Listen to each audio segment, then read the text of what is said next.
Hey everybody.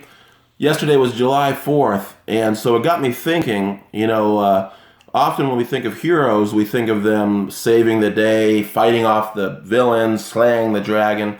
But what do heroic people do, these movie characters, let's say, what do they do when they're not slaying a dragon? What do they do when they go back to their village, right?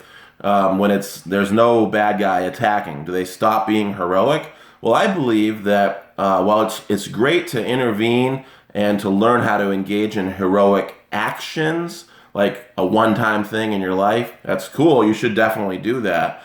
You might save someone's life or change the world, in one critical moment, like some of the famous superhero flick characters.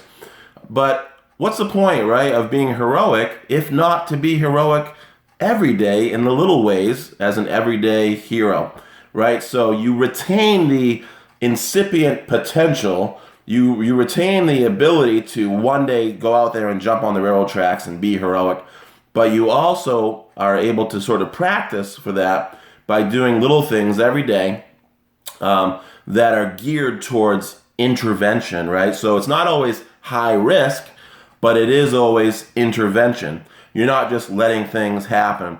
Well, the July 4th yesterday got me thinking that the members of the Constitutional Congress who created the Declaration of Independence in 1776, right, and voted on it to pass it on July 4th, they created a change, right? They influenced the situation for themselves and the other members of the 13 colonies of the states, which would become the United States of America, by creating this document and passing it, voting on it.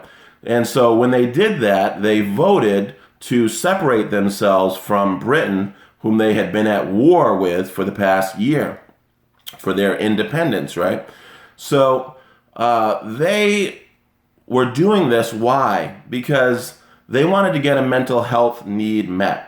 And if you've seen Star Wars, you've seen another example of this same need being met and of people intervening to improve the situation in a way that will allow them to get this need met. You saw Luke Skywalker, Han Solo, Princess Leia, even Chewbacca and a bunch of other characters all fighting to protect their autonomy or self-directedness from the Empire, who would want to sort of overtake them and dominate their world and make their choices for them, tell them what to do and how to live and how to be. And they didn't want that to happen, right? Well, neither did the members of the Constitutional Congress and other people in the 13 colonies. So they got involved and they passed this Declaration of Independence. And so by doing this, they didn't have to go out and slay anybody that day. They just simply created some new social norms. So in this way, they were regulating the social environment, the social group, right? They were saying, here's what we want to happen for our social group. And in this environment here over on the other side of the Atlantic, we want to have autonomy as a need.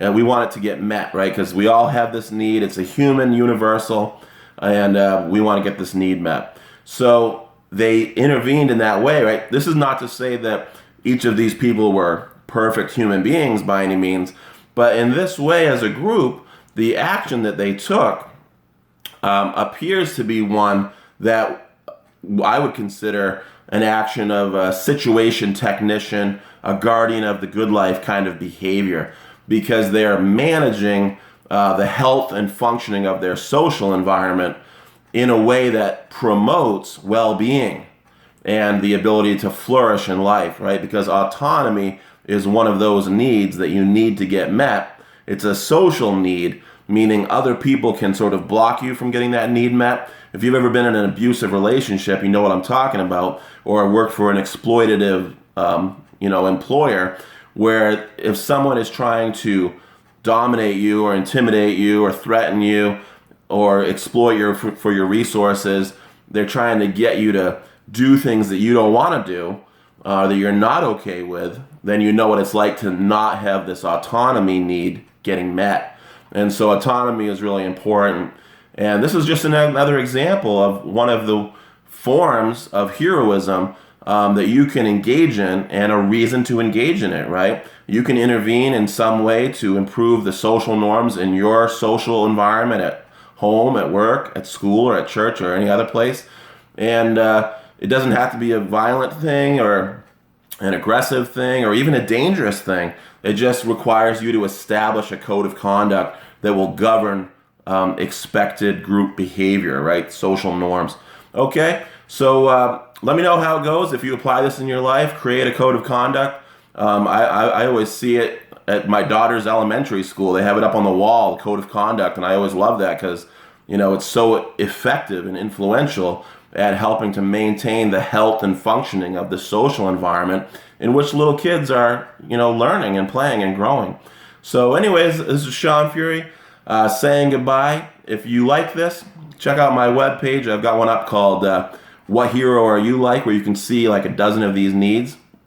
And also, I've got a new book out called From Hopeless to Heroic, Discovering Your Power to Improve Your World.